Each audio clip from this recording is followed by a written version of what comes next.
Awesome, Brian. Welcome to the show. Thank you for having me. We had a really cool pre-interview where we talked about everything from e-commerce to some people that we know in common. But we brought you onto the show because you asked me a question. You said, what percentage of pawnbrokers are selling online? And I said, my belief that 80% is not currently selling online, or they're not doing it correctly. And your eyes kind of opened up wide. That blew me away. It's like, you got to be kidding me, really? Yeah. So kind of tell the listeners, a little bit about you, how you got into the e-commerce side and what you're currently doing with your brand. And then we'll get into why this is so important. Okay, sounds good. Yeah, so I have been in e-commerce for about 14 years. So my first 7 years was selling on eBay. So the first 3 years, I was out there hustling, and I was buying storage lots, and I was buying, businesses that were going bankrupt, being liquidated and these kind of things, and then repackaging them and reselling them. I won't say that I've got the pawnbroker experience, but some of the pain, there's a parallel to some of the pain of trying to source the product and trying to evaluate it and trying to like throw half of it away because it turns out it's broken or something. There's always things that you run into. But I did that for about 3 years, and then I switched over and started doing drop shipping of money counting equipment, like banking, like bill counters and coin sorters and these kind of things from about 7 different manufacturers. And I did that for another 4 years on eBay. And then I got lured over to the Amazon side of the house, and about 7 years ago, and I've been there ever since. I basically jumped completely over because I realized that the conversion rates were higher, the risk was lower. I realized that the product lines that I was selling, because I was sourcing the product and I was just a reseller, my margins were typically average about 12 to 18%. And at the time, I thought it's like, yeah, I can make that work. That covers my bills and everything. Until I started getting more and more expensive things, more, I wouldn't say luxury items, but certainly more expensive items, more, things that are, $1,000, $2,000, $3,000 pieces of equipment. And then to get hit 2 or 3 times in a row by some shipping fraud that was coordinated. And now all of a sudden I'm out 6-7 grand and I got nothing to show for it. And all of a sudden, all that margin that I worked on for the past 3 months vanishes because of something that I didn't predict.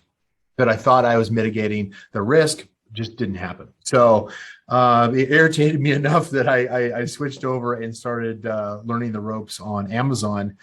So that's kind of the pre-Amazon side of things. Now, on the Amazon side, I went from being a generalist where I knew a little bit about a lot of different things, over to on Amazon, where just as survival, and what not to say that it was like hyper competitive, it's more of a case of nobody could give me the answers. Nobody had the training, nobody had the software, nobody had the tools and the advice that I needed in order to succeed for my own product brands that I was bringing to market, as far as private label brands, as well as I was already starting to coach some friends who already had their products on Amazon. And fast forward is, because it didn't exist, I had to create all that stuff. I had to become an innovator, and I didn't think I was. And so I created the first software for advertising on Amazon. I created the first training course for advertising on Amazon. I created the first community of sellers that were focused around, again, advertising and marketing on Amazon. Advertising was obviously my focus, which has gotten a little bit more broad. I now also have an agency with a staff of 60 people around the world for Amazon brands and to help them grow and scale. And we do a good enough of a job that we do over $1 billion in sales with those brands on Amazon each year. So to look back at where I started to where I'm am now within 7 years, I can pat myself on the back and say it's like, yeah, I'm so awesome and everything. But like probably many of you, it's like, you've got the ability to work for it. You just have to have that kind of focus and that plan of action and just keep on trying and just keep on resisting people who are pressing against you and just say, I'm going to do it regardless of what else anybody else thinks. Love that. You brought up a word I wrote down. It was fraud. And I think that one of the pawnbrokers' biggest fear is coming into a new platform, not knowing how to use it and getting hit with, shipping fraud or whatever that is. So Yep. I think that's kind of why pawnbrokers like to just sell it in-house, because it's like, okay, I'm selling it to person. I'm getting the money. There's nothing that I need to do to be able to mitigate that loss of the income, right? Yeah. So tell us a little bit about, like, you've worked with a lot of brands, going to Amazon. There's a lot of product on there. Obviously, we know that Amazon is, this huge gorilla in sales. Yeah. And I want you to talk to the pawnbrokers about what it takes to, either go onto a different channel, like you did from eBay to Amazon, and how to make your online sales more efficient so that more people see the product and, they buy more from you. Now, of course, keeping in mind that pawnbrokers are selling used items as well as some new lines of product that they're buying to be able to sell as well. Here's kind of where that original question that I had asked you, and I was shocked by that 80 to 90% still sell just in store. That provides, if that is a true statistic as far as the average pawnbroker and their shop, then each of you as a pawnbroker have a superpower that you don't even realize you've got compared to the online e-commerce sellers. Here's where I'm going with this. So the typical, there's different business models on Amazon. Amazon sells their own products, oftentimes because they look at who sells the best of private label products and they copy it. Not something we like, we don't have control over it, but kind of like eBay, kind of like any platform, there's going to be some policies that you're going to butt up against that you don't like, and you just kind of have to suck it up.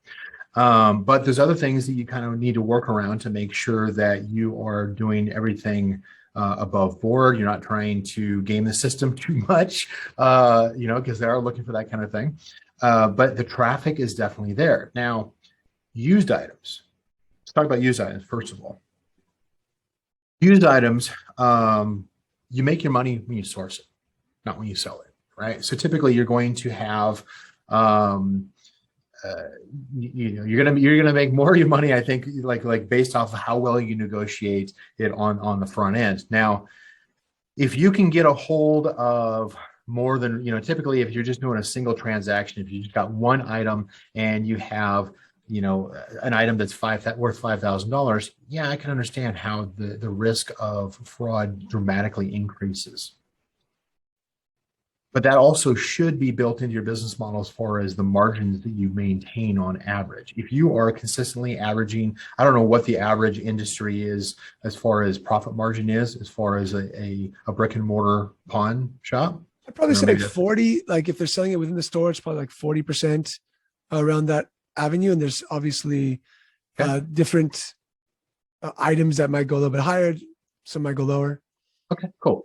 That's actually really good, because usually as far as like the third party sellers, the products that we source, generally what we do is the 3P model is basically where we identify a product that we want to have manufactured for us. We pay a manufacturer to create, 1,000, 10,000 units. And ship it to us in whatever packaging that we've agreed upon. And then we ship it into typically an Amazon warehouse, or we ship it to a 3PL warehouse, or, as some of us, when we first started out, is you take up half the living room and have your wife yell at you until you ship it out the door. Don't ask me about the 200 full-size microwaves I had in my front living room for 2 years. You sound like a pawnbroker, remember? Yeah. So, those are days I'm glad are long gone. But it is, in other words, so the business models that are on Amazon, you have wholesalers, you're basically just reselling somebody else's product, and they're usually, they're getting very minimal margin, 10, 15% margin usually at best. You've got those that are resellers that maybe, like I said, maybe you're getting 12 to 20% margin if you're lucky. You've got the 3P model, which is probably in the 30 to 40% margin. This is after fees. In other words, after Amazon takes its cut, but before any kind of promotional or advertising or marketing costs that you incur, or let alone taxes, right? And so having a 40% item, yes, you're going to make less selling it on a channel online, maybe selling it on Amazon. But if there's a way for you to get a hold of a batch, a pallet of items, anything that is in bulk that you're simply not buying from liquidation.com, or something like that, and I've done plenty of that, where you're able to source, especially in your local area where you have businesses that are falling victim to COVID right and left, and there's sourcing opportunities with businesses, with school districts, with you name it. There's all kinds of things that basically they're having to liquidate just out of survival.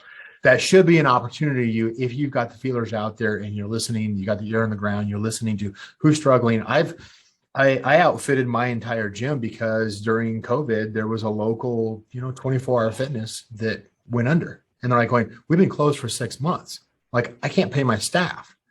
And as a business owner, your staff comes before I eat, and so, those kind of opportunities are obviously available. I mean, I kind of preach into the choir here as far as that goes. Aside from which is what people will bring to you, presumably. But I would argue is that if you can get a hold of multiple quantities, online is definitely a go-to, because you can always sell locally. You can sell in your store. If you sell it in your store first, great. You take it offline. If you sold it online before you sold it locally, you still sold it. You're doubling, you're tripling your churn as far as the transactions you've got, as far as the products you've got. And that's going to not only help mitigate any kind of risk for higher priced items, it's also going to allow you to scale better. It's going to kind of free you up, because ideally you should not be sitting at the counter. You may want to have that conversation with everybody that comes in, and I'm the owner of the house and this is my shop and I'm going to clean it and all that kind of stuff. But is that really the best use of your time? Or should you have somebody who, how many people are, I know it's kind of hard to kind of source employees these days because everyone wants to stay at home, but most just don't want to commute into downtown. So if you can find people that are willing to, friends of the family, teenagers during the summer, whatever the case is, that can do a lot of the stuff that you normally keep busy with inside of your shop, more than likely you could be out there sourcing better and figuring out, okay, do I have enough that I can sell online as well? I certainly do. You can create listings on Amazon, for instance, where it's fulfilled by merchant. In other words, I'm going to ship it either from my own warehouse, or I'm going to ship it from my own shop where I pack it and tape it, ship it myself. Well, you're probably doing that anyway in some cases, especially if you got somebody who calls in from 100 miles away, buys directly from your shop, and just says, yeah, just ship it to me. You're still doing the job. It's just a case of how visible are you to the masses of people, and whether or not you ship to somebody who walks in your, you hand it to somebody who walks in your store versus somebody who's 10 miles away versus somebody who's 1,000 miles away. You just massively increase your opportunity for visibility and to move not only slow moving products, you can help liquidate your slow moving products, but also you have the ability that reach goes both ways. You can not only reach more people who are looking for your product, but also for the unique product that you may have in the condition that it's in for the price that you're selling it for. Your odds dramatically increase, but also you can source a lot easier too, because then you can start getting your marketing feelers out there, even off of Amazon. Let me ask you this. So you talked about like the traffic, right? So Amazon has a crazy amount of traffic. If a pawnbroker's got an item, let's say just one item that's sitting on the shelf, they can't get it out, they can post it on Amazon, sell it from merchant, and it could be that somebody buys it wherever they are in the United States, right? What I wanted to kind of dive deep into, Brian, is the tactics behind creating a post or creating an item for sale that gets people to buy. Right. So I'll just ask you a couple of questions, from the picture quality, the description, what makes a post, where it may be, because you've been on the eBay side, Amazon side, and even like the e-commerce side, what makes an item sell when it's sitting online? Yeah, this is part of one of the reasons why the timing of our conversation was fantastic, because here's the thing that I've seen, and this happens with any platform, is you get enough people educating community. Let's take in Amazon an example here. And we freeze up. No, I'm here. Oh, I did. Oh, My bad. you Hold on can one still hear second. me. I'm so good though. So okay, there you are. Perfect. We'll edit that out. We'll just cut that one out. Yeah. Yeah. So what I was going to say is that with any platform, let's take an example, Amazon, for instance, is there's enough people who have been out there, the gurus who are teaching. I've been labeled that myself, but the point is you get enough people who are out there who are teaching people how to do it. And it changes from year to year. You get enough people who start teaching the same kinds of things and everybody starts following it. What you get is you get a platform like Amazon where you do a search for a listing. First of all, Amazon is probably a pretty good way for you to kind of source the value of things. I used to do that with, back in the day of the brick phone and the newspaper. But anyway, what you find on that is that you do a search on Amazon and you'll see that a lot of the listings that come back, they all look basically the same. There's a standard theme. They're all using the same kind of image. They're using the same wording in their title. They're usually priced within a certain range because Amazon's going to want you to price it that way. And a lot of the descriptions, especially what we commonly see, it's really easy to pick out somebody who is either a wholesaler or, dare I say, oftentimes a pawnbroker. And the reason for that is because usually they come in because the person doesn't know much about that particular product.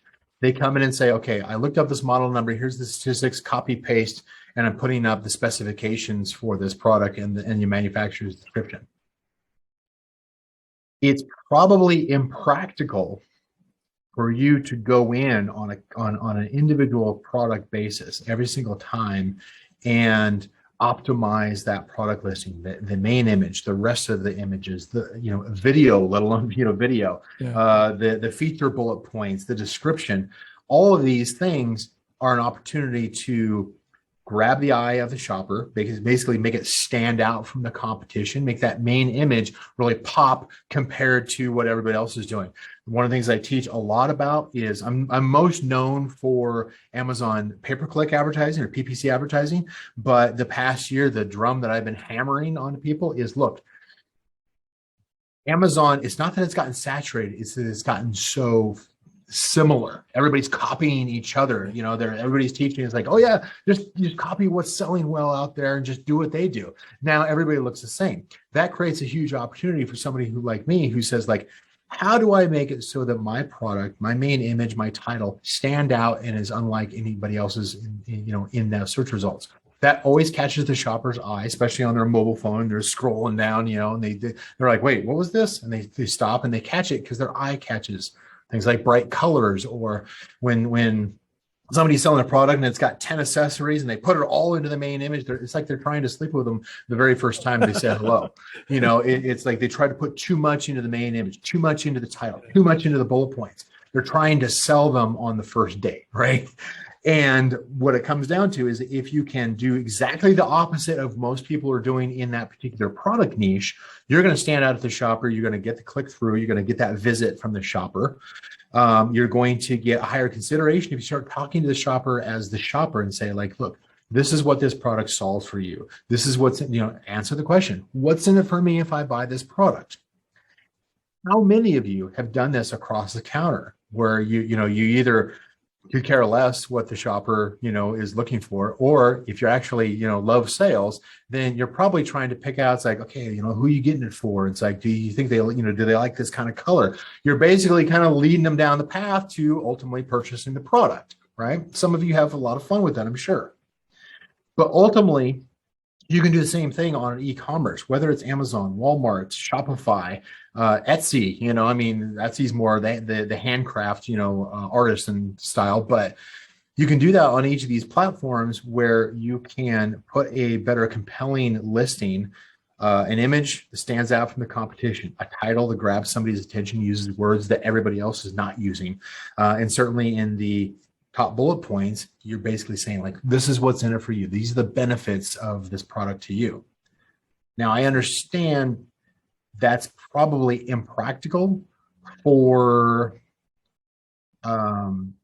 for most, that's probably impractical for single transaction. Like I bought this one used item and it's too much work for me to do this. It's too much work for you to do it. But if you came up with a certain set of rules to say like, here's how I want you to set up this listing, and you've got some teenager or, dare say a grunt that basically says, okay, follow these rules when you use the software in order to post it up to Amazon or whatever channel you're doing, but follow these other rules so that we stand out. You're going to have a much higher engagement to those online shoppers. You're going to have a much higher conversion rate of those shoppers. You're going to start seeing a pattern develop where it's like, I've got a sourcing problem, not a selling problem.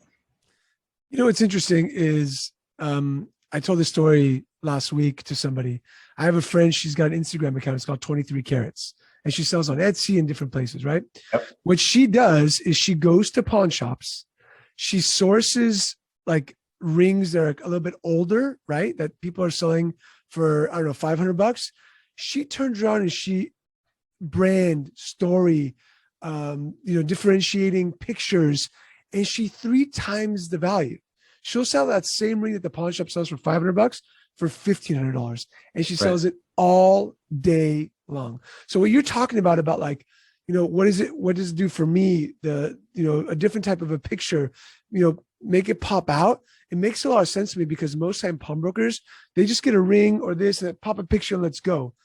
But you can make a lot more money if you just put a little bit more time and thought behind it, like you're saying. Yeah. Now here's kind of a completely different approach that I was thinking about that I wanted to share too, is if you've ever been into one of Amazon's own stores, a Go or an Amazon bookstore or something like that. If you go in there, what you'll see is that their bookstore is about a quarter of the store is books. The other 3/4 are top selling items on Amazon. Yeah. And they fill their store because these are all the items that are hot and have a very high likelihood of selling, and they can do it in a fairly small footprint. You go into a grocery store and they're concerned about every single square inch of a grocery store or a Target or something like that, as far as what product is there, how much is the brand spending in order to be positioned there, how much shelf space they have, because they know that every single thing is like, look, if you haven't proven that this is a top seller, then you're going to have to basically rent the space from us. If you think about your shop the same way, of every single square inch of that shop needs to have the higher value, the higher conversion rate products, the more in-demand products. And then you have a quarter of your store into the low demand liquidation, like, hey, here's a fire sale, go ahead and take it out of here. Then you could start turning this around and saying like, well, if Amazon basically fills their store with everything they know is a top seller, why couldn't I do the same thing from things that are top sellers on Amazon, put up a whole wall that is an impulse next to my counter, and people it's like, oh, I want that too. You just add another $10, $20, $30 to that transaction of that person coming into your store and then leaving. Yeah, I love that. That's amazing, because I don't think pawnbrokers think that way, and yet Amazon's done the work for you, right? So if you have an Amazon store, and there's a lot of products that you can buy on, I'm just going to throw like Alibaba or something like that, where you can either put your store name on it, or you can just, get the brand that is. It might be chargers or whatever that is. And if they've already done the research for you, might as well go and pick up the same line of brands or the same line of product, bring it into your store. So you said like every transaction you add $10, $20, then your average customer value goes up, your inventory churn goes up, all the numbers start going up, and you're just making more profit to the bottom line. Yeah. I mean, think about it this way. If you know the kind of the profile of the average shopper that goes in and what kind of what they purchase, they're going to have a mix. They're going to walk out the door with a mix of things that are used and are new if you position it right, because you should be able to go out to Amazon. Each category and each subcategory has a list of best sellers. Amazing. I can guarantee you, if you go in and you start picking up, like a couple of units, just, directly off of Amazon or whatever you want to do. Now, not only are you paying attention to what is hot online and therefore what should I be sourcing locally, hint, but also you can start testing out some kind of an impulse wall next to your checkout or, your doors, whatever, where you've got some of the hottest selling items on Amazon, and it's been proven by a very, like you said, an 800-pound gorilla with massive amounts of transactions with hundreds of millions of prime, shoppers. Yeah. I mean, they're basically telling you right up front, it's like, these are the hottest selling items in these categories. If you specialize in certain categories, go into those categories on Amazon. Look at the best sellers, probably similar to what you do on eBay already. There's a lot of pawnbrokers who are very, very focused on musical instruments, let's say. And so that's what I would do, right? And I love your idea. Go buy it off of Amazon. I would price it like $3 less than Amazon, lose a couple of dollars on it just to test the market. And then, because they're going to go to Amazon, they're going to check the price and they're going to say that you're a little bit cheaper. Then what I would do is I would go buy that product, price it $3 to $5 cheaper, see how much you're selling. And then if not, then source it directly, right? At a much cheaper rate, and then just sell the hell out of it. And then you've got that impulse wall that you're talking about of musical instruments, accessories, or firearm accessories, or jewelry, whatever that is, that's making more money in that category. Yeah. And I completely agree on that. I mean, it's kind of an old, business law, if you will, is like, there's only certain ways that you're going to make more money. You're going to either increase the frequency of the purchase. You're going to increase the quantity of the purchase. You're going to increase the profit margin of the purchase. What else is there? And that's it. And how many friends they refer. Probably. That would be back to frequency. It goes back to influencers and that kind of stuff too. But the point on that is that if you literally have 80 to 90% of your sales come through shoppers who come in, who's to say that you can't add on even a small transaction that is a new item, or that is basically an upsell to most of your transactions. How much of a difference is that going to make to your business as far as your monthly sales volume if you can simply just add on an additional 10% of sales, on a regular basis? You're probably going to do a lot more than that, but that's typical template. Let me jump into this real quick. You also work with, you work with the brands who are selling on Amazon, and you also work with e-commerce brands. What makes a client, somebody who purchases, go back to an online store? Is it the experience? Is it the product itself? Is it the price? What makes somebody go back time and time again?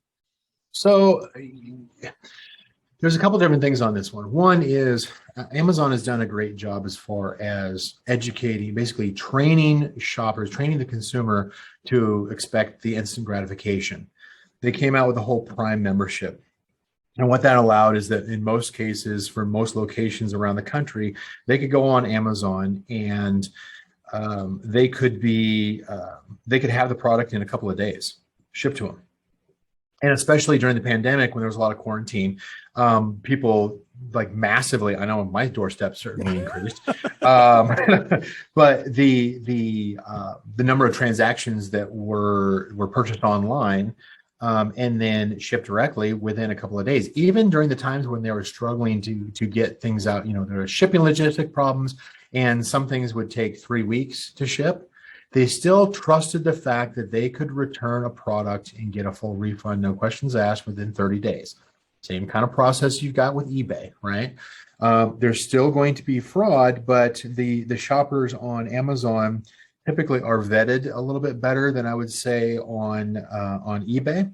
There's always a risk. If you're shipping to some UPS store from United States up to Canada and you're shipping a $2,000 item, sounds familiar to me. And then all of a sudden it turns out that's, it was a legitimate UPS store, but it was a fraudulent transaction. It was charged back. Yes, of course that's going to happen.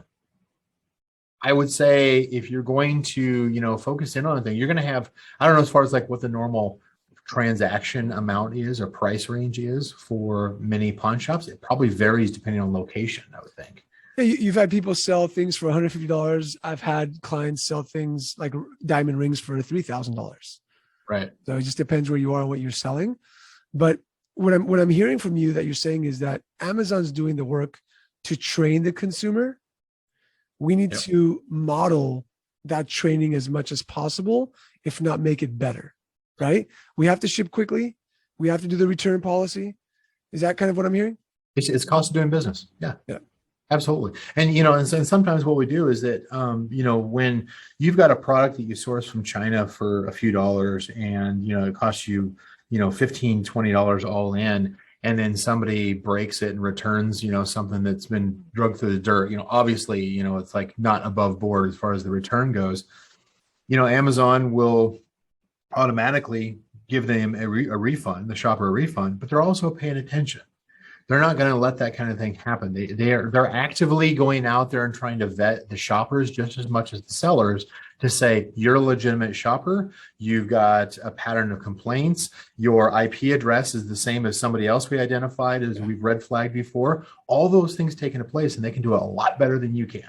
Got it. Because they do it on a massive scale. And so they could actually do a better job than simply you checking somebody's driver's license for an expensive item. Because frankly, how many of you in a shop are actually checking somebody's ID when they walk in and they buy some product and they hand you, a credit card? Are you actually checking their ID? No, you're not.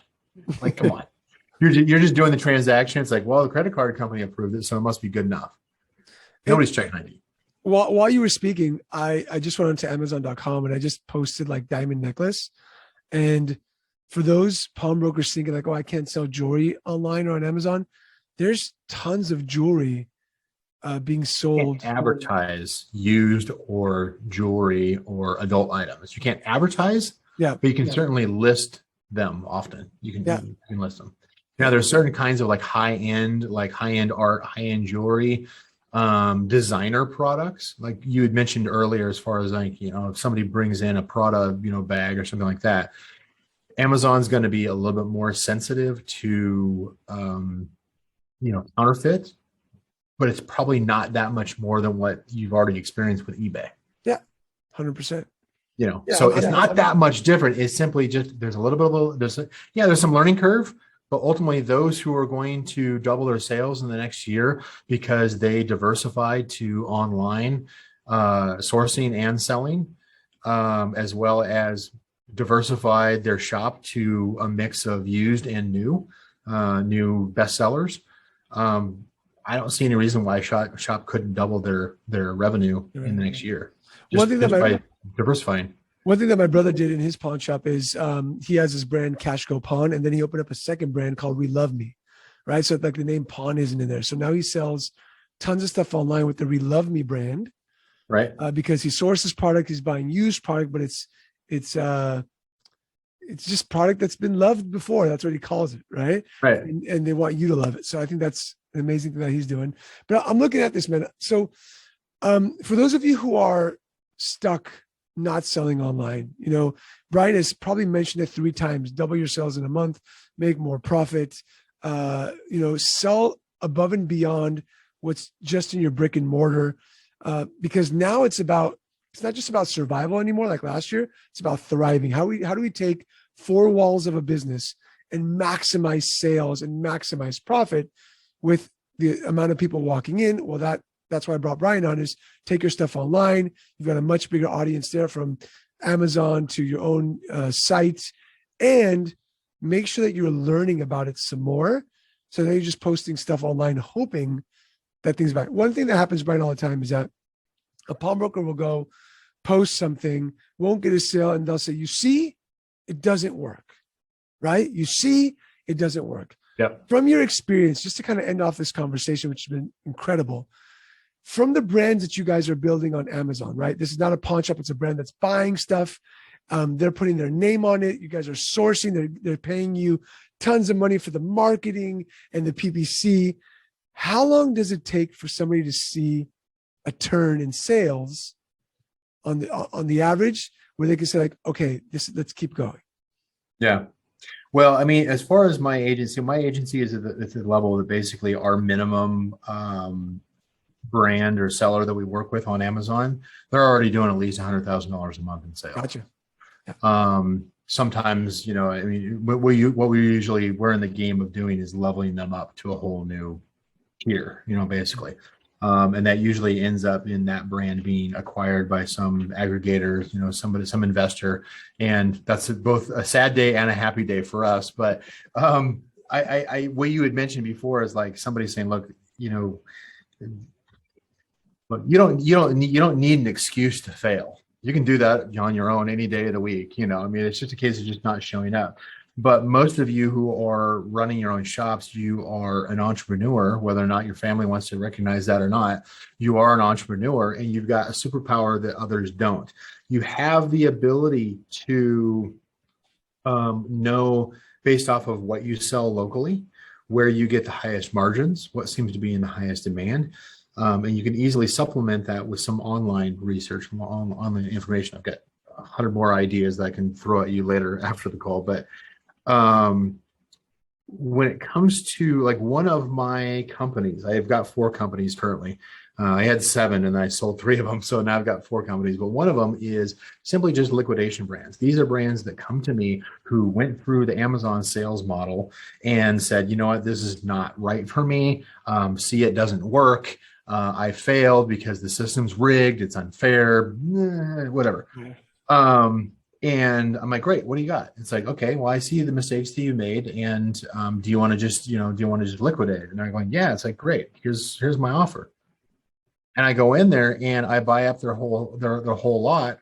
And I would say probably 80% of my purchases, where I'm buying anywhere from 200 to 2,000 units of something that they couldn't advertise, they couldn't sell, they couldn't, sell it to save their life. I sell out within 2-3 months. Wow. And I turn it. Now, 20% is still sitting in my warehouse, just sitting there, being ready to be burned, because it was just garbage, product in the first place, but that's the same kind of thing that probably each of you look at, is that anytime you take in a new item, you've got to figure out how long is this going to sit on my shelf, how long, before I can get it returned. And that's if it's not I don't know how much consignment you guys do. There's some stores that could do consignment. Yeah, for sure. So if you get somebody who you kind of, where you get a little bit of recurring business from, because I don't know what the average turnaround time, I'm sure it completely varies depending on product and price and quality and condition, all that kind of stuff, right? But if you had the ability to get, 50 times the number of eyeballs on a product, and you're able to turn it in 1 month instead of 3 months, and give that person basically back, say, hey, we sold this for the price that you wanted to get it for it within a month. It's like, they're going to start looking around going, like, what else do I got? Yeah. All of a sudden you got a sourcing network going on, because just the fact that you were able to turn it faster. I love that. But on the bad side, if you take 3 months, 6 months, a year to turn a product that's being consigned, they're not coming back. Yeah. I love that, the consignment side of it, right? Pawn shops, the successful ones, I know a guy who turns 9 times a year. So about every month and a half is turning product. I know pawnbrokers who are turning products every year and a half, which is, insane to me. If that's you, Brian's like sitting there like sweating. Cannot wait that long to turn a product. I love it. Brian, you've given us so much value today. Thank you so much, man. For those of you who are not selling online, reach out, figure it out. You've got to get your eyeballs. You got to get other people's eyeballs on your product, so that you're not sitting there, especially now with pawns going through the roof. Brian, last year pawns came down, and now because people need so much money, pawns are going up. So if a pawnbroker's sitting on stuff, they're just melting cash that's sitting there, and that's not what we want you to do. So, Brian, how can people find you, reach out to you if they just want to follow you? What's the best way? Well, I'm in a few different places. If you go to brianrjohnson.com, I believe I've got a list of some different places that I'm at. I do have a YouTube channel for Brian R. Johnson. And usually I'm talking about Amazon. I'm talking about product differentiation, standing out from the competition, basically doing the opposite of what most people are doing. That works very well as far as getting more eyeballs, getting more attention from shoppers, as well as getting a higher conversion rate too. Love it. Go check out Brian R. Johnson's YouTube channel. I think that even though if you're selling used product, there's competitors selling the same thing. So you want to stand out. For those of you listening, thank you so much for being here on the Pawn Leaders podcast. Stay tuned for next week's episode. And don't forget to join us in the Pawn Leaders community on Facebook. And we'll see you soon. Brian, thank you so much. Absolutely.